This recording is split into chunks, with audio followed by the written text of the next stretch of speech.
سی راز میراج ਮੁਹੱਬਤਾਂ ਦਾ ਨਹੀਂ ਸੀ ਕਿਸੇ ਦੀ ਸਮਝ ਵਿੱਚ ਆਉਣ ਵਾਲਾ ਸੱਦਿਆ ਤਾਲਿਬ ਤੇ ਗਿਆ ਮਤਲੂਬ ਉਥੇ ਜਿਬਰਾਈਲ ਸੀ ਸੱਦ ਲੈ ਜਾਣ ਵਾਲਾ ਬਾਜ਼ੇ ਆਖਦੇ ਬਿਨ ਦਰਵਾਜ਼ਿਆਂ ਤੋਂ ਕਿਵੇਂ ਪਹੁੰਚਿਆ ਅਰਸ਼ ਤੇ ਜਾਣ ਵਾਲਾ ਅਬਰ ਅਕਲ ਨੂੰ ਇੱਥੇ ਦਖਲ ਕੀਏ ਜਾਣੇ ਜਾਣ ਵਾला या ले जान वाला। ये मेरे रब का दावा है, अपने महबूब को सैर मैंने करवाई। अच्छा सैर करवाई क्यों?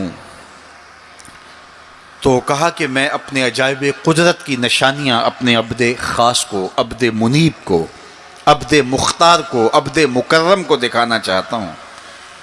और फिर अल्लाह जल्ला शानहू ने अपने महबूब को इतनी निशानियाँ दिखाईं जिनका ताल्लुक़ देखने से भी था, जिनका ताल्लुक़ विजदान से भी था, महसूसात से भी था, सुनने से भी था।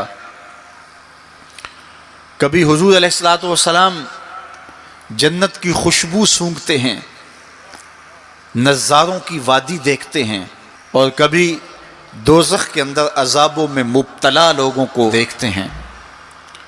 और फिर अपनी उम्मत को बयान भी फरमाया ताकि वो उन आमाल बद से बच जाएं जो जहन्नम में ले जाने का सबब और ज़रिया है। आज की शब ख़ास में मैं और आप अपनी ज़िंदगियों पे गौर करें और हुजूर अलैहिस्सलाम ने वो जो हमें ख़बरें दी हैं उनको देखें, और कोई ऐसी कोताही कहीं हमारे आमाल में तो नहीं है, अगर है तो उसको अपने से दूर करके एक नई ज़िंदगी का आज से आगाज़ करें। हुजूर अलैहिस्सलाम ने फरमाया कि मैंने कुछ लोगों को देखा कि पत्थरों से उनके सर कुचले जा रहे हैं, और पत्थरों से कुचलने की वजह से उन लोगों के सर कीमे की तरह हो जाते, कूट दिए जाते हैं पत्थरों से, लेकिन थोड़ी देर के बाद फिर सही हो जाते हैं, लेकिन फिर दोबारा उनके सर कुचले जाते। तो मैंने पूछा जिब्रील ये कौन लोग हैं? तो कहा कि ये वो लोग हैं कि जिनके सर नमाज की वजह से बोझल रहते थे, नमाज जिनको बड़ी भारी लगती थी, अजान की आवाज़ सुनते और फिर दोबारा सरहाने पे सर डाल देते और उठने की हिम्मत ना पड़ती, हय्या अलस सलाह हय्या अलल फलाह की दिल फरेब सदाएं कानों में पड़ती। तो इनके सर नमाज की वजह से बोझल होते थे और आज इनके सर पत्थरों से कूटे जा रहे हैं। इस पूरे इज्तिमा में जो इस ग्राउंड के किनारों तक है और बाहर गली में भी इस लाउड स्पीकर के ज़रिए से, बाज़ार में भी, सड़क पर भी आवाज़ें पहुंच रही होंगी। तो आप सब और मैं गौर करें कि हमारी ज़िंदगी में कहीं नमाज से कोताही तो नहीं है।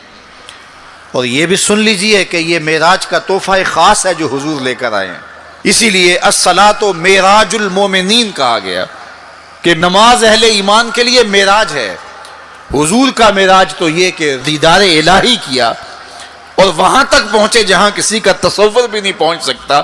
लेकिन इस उम्मत के लिए मेराज ये है कि जब वो पेशानी सजदे में रख के सुभान रब्बी अल आला कहती है, इतनी रहमतें बरसती हैं कि अगर लोगों को पता चल जाए कि हम जब सजदे में होते हैं तो कितनी रहमतें बरसती हैं, तो वो सजदे से सर ही ना उठाएं, इतनी रहमतों का नज़ूल होता है। इसलिए इस उम्मत का मेराज ये है कि ये 5 गाना नमाज शियार ज़िंदगी बना ले, कभी भी नमाज कज़ा ना होने दे, अपनी ज़िंदगी में नमाज़ों को इस तरह शामिल करे कि नमाज का वक्त आए तो बेचैनी हो कि नमाज की अदायगी हो, और एक नमाज के बाद दूसरी नमाज का इंतज़ार करने लग जाएं। हुजूर नमाज को आँखों की ठंडक करार दें। बिलाल हबशी को जब अजान के लिए कहते तो ये फरमाते, अरेहना या बिलाल, बिलाल उठो और हमारे सीने को राहत पहुंचा दो। तो नमाज से हुजूर के कल्ब को, हुजूर के सीने को राहत पहुंचती थी।